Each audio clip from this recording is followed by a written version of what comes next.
Good morning everybody. Morning guys.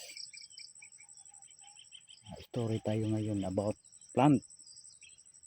Jackfruit plant. Sa Tagalog siya langka. Langka sa Bisaya. Ito, story tayo ngayon. Sa pagtanim, from the starting, yung seedling may balot silopin, di ba? Kailangan meron tayong nakabuho na sa lupa. Ready na. And then, yung seedling, kunin yung balot, yung may silopin. Bago ilagay sa buho ng lupa, lagyan muna ng fertilizer. Isang kutsara lang. Tapos, ibaon na siya. Lagyan ng lupa.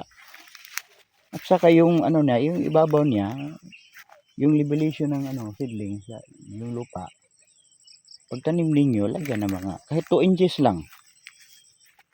Para pagbaon, maka-receiving ng pagdilig ng tubig, maka-receiving siya ng water. Hindi mag-drain sa gilid. Oh, niya ngayon, nalagaan siya. Dilig palagi. Oh. Tingnan na ito sa talong, inanay kanding mo. Di minaw. Okay. Continue. Ito nang resulta sa jackfruits. Langka.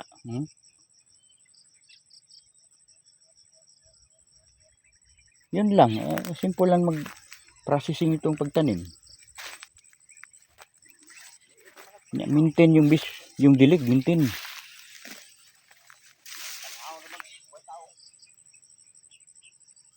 Buhay na po no. Buhay na po. Tingnan ninyo. Masyado. Wa man. Tingnan nyo masyado. Yung jackfruits. Langka fruits. Tingnan nyo.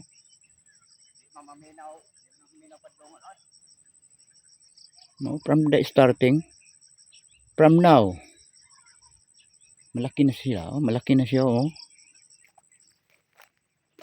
Round tayo. Tingnan yung masyado ito. Kasi kailangan maintindihan ng mga manonood nga paano ito tinanim. Magtanim ka nito, very careless kasi seedling pa sila, dali lang silang mamatay.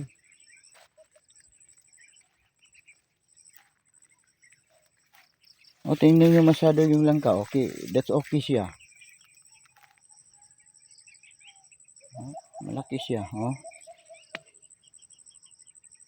Tinanim ko ito. Step pa sa isa. Nakita yung paglaki niya.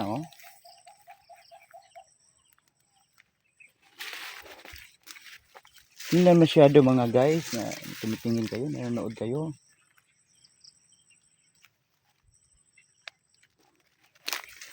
Ito'y jackfruits. Langka ito sa Tagalog. Matamis, double purpose. Pwede mag vegetable, pwede prutas.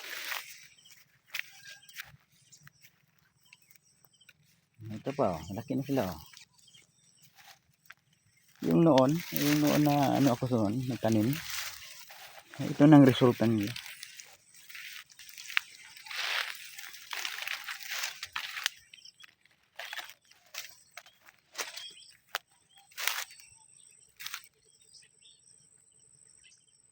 Nila makita yung tanim ko sa mga taga-subaybay para maintindihan nila. Ganito na ang resulta. Okay, stop me now. Jackfruits. Sa English ito, jackfruits. Sa Tagalog, langka. Nangka sa Bisaya. Okay, thank you to watch.